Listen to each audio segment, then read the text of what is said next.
Hi, I'm B from Nick's Mechanics, and welcome back to my cel-shaded jazz project. In today's part 2, we model the robot mode.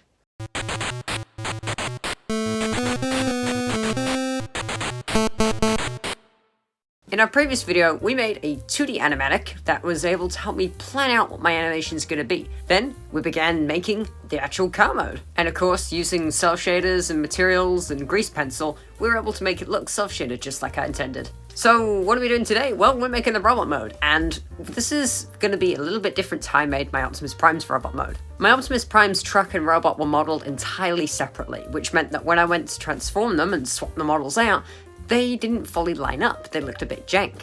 This one, however, is going to be different. I've already made the car mode, so what I can do is essentially chop it up into bits to figure out where they'll be in the robot mode. So let's do that. I opened up Blender and got out my old car file and got to work. I tried to find natural seam lines where obvious parts could be separate, like the bonnet, the doors, the glass. Sometimes bits were a little bit trickier, like the back, trying to figure out, okay, how's this gonna go? But overall, it wasn't that hard.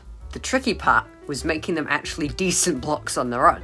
See, I didn't add any solidify modifiers or anything like that, so my objects are essentially a flat piece of paper in the shape of the car. When we want him to transform into a robot and move around and stuff, we need them to be solid blocks, otherwise it's going to look weird. So to do this, I selected all the edges and extruded them inwards, usually using a mirror modifier so that I could have them connect, and then once I turned off the mirror modifier, it would have an exact join in the middle. Other times, like with the doors, it was me just kind of guessing how much I needed. But after a few days of cutting and tweaking, we were ready to start doing the fun part, making the robot parts. I have screenshots and pieces from the original cartoon that I can use as reference, and sometimes I can line it up exactly and essentially trace it. I also have the 86 Jazz toy, so I can use him as a 3D reference to look around at times. Now, since I've already made the materials for the car mode that's all cel-shaded and stuff, I would, as I went along, just assign them to the new pieces. That way, it looks a little bit easier to tell what I'm actually doing for you guys and for me modeling it. For his face, I wanted to give him a sort of default smiling face. I know most people give them a sort of fairly flat default mouth, but for Jazz, he's all about dance and music and being happy, so he needs a little smile. I'd focus on doing the face and the front of the head, eventually working my way around the sides and knitting it all up at the back.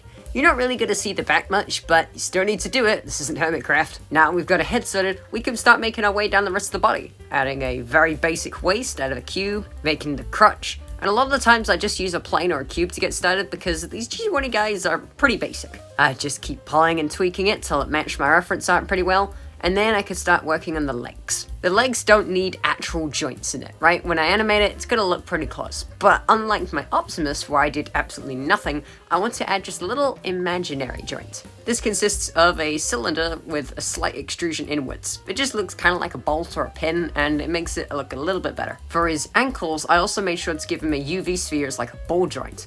I don't want him to look jank like Optimus, so adding these pretend joints to make you think where they could be helps solve it just a little bit. Of course, the entire time I'm trying to connect the car parts to the robot parts, and I'm usually just parenting them so that way they follow it without actually joining it. Now for his arms, which are the main thing I deviated from the original design. What I mean by that is that he's got wheels for shoulders, so I need to make sure they line up nicely. Originally, I did them a bit too low and he looked a little bit lanky. So I moved them up, made some little stalks of UV spheres in the end, again to look like ball joints. Added another one of those fake pins for his elbows. And then, because hands are such a nightmare to model, I decided, let's just import the ones I made for Optimus. Now, while I don't have a 100% idea of how he's going to transform, I do know that I want the arms split in half. So I made sure to just add a couple seam lines here or there, add some inner joints to connect the hand so that way it looks like it could spin in and out, make sure the bonnet and the glass is actually all in his backpack, make sure to connect his foot to his spoiler so he's got almost like a heel spur. So that's the robot mode modeled. We've chopped up the car, we've attached it to some new robot bits.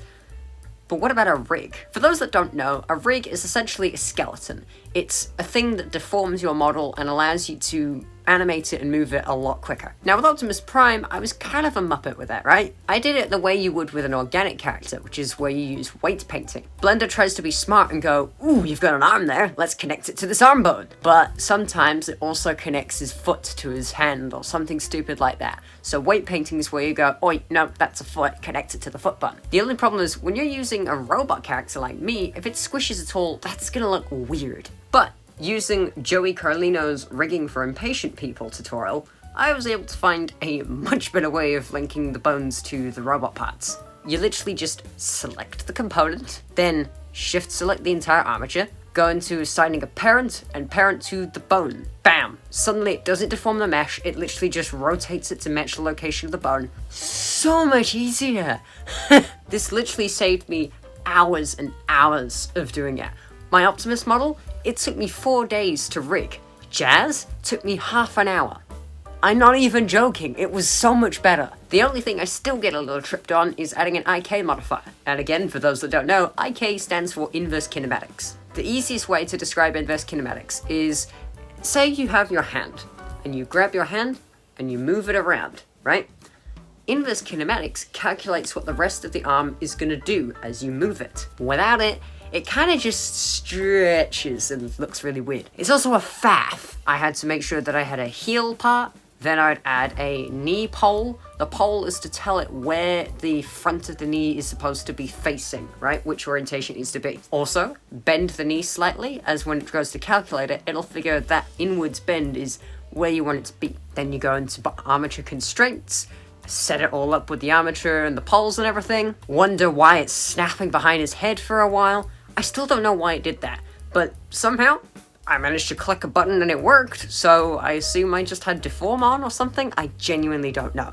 But after a few hours of troubleshooting, I eventually got his legs to start moving how I wanted them to. One final thing with the armature, make sure to name each part of your bones, and also to add a .L. If you add a .L, Blender knows that that is the left, so when you hit symmetrize, it'll create a .R, .right, and that'll make it perfectly symmetrical if your model's symmetrical as well. And then you can just reassign them and it's so much quicker. So I guess we should do a test animation, shouldn't we? One thing I really want to do is make my movements look more realistic.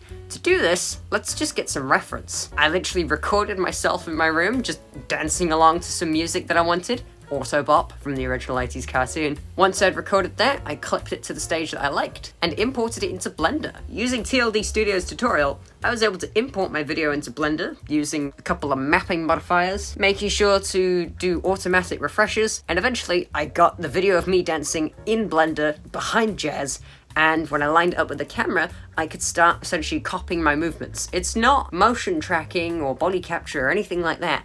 It's just having a really good reference to make the movements look natural. The easiest way to make something look real is to do it for real. So in the span of an hour, that's right, an hour, it's so easy using this rig now, I managed to get a little Jazz doing a little dance along, and eventually at a 12 that I didn't do in the original video. I got it close enough to how I wanted, just messing around. But that's not all. You might notice that his face changes expression while he's moving. I figured out how to use shape keys. Everyone tells me that shape keys is terrifying and ooh, you wanna, not a beginner's thing. It's so easy. You just add a base shape key. So for his face, it's his little.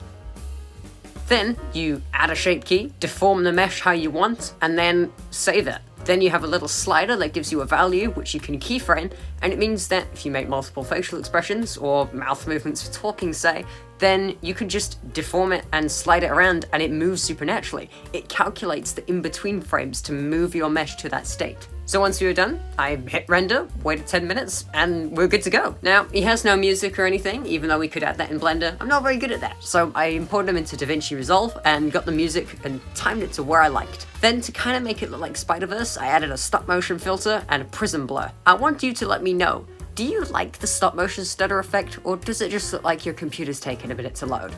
I'm not really sure. Otherwise, I hope you enjoy this test animation that I did in an hour. Imagine what I'm going to be able to do when I spend a week on it.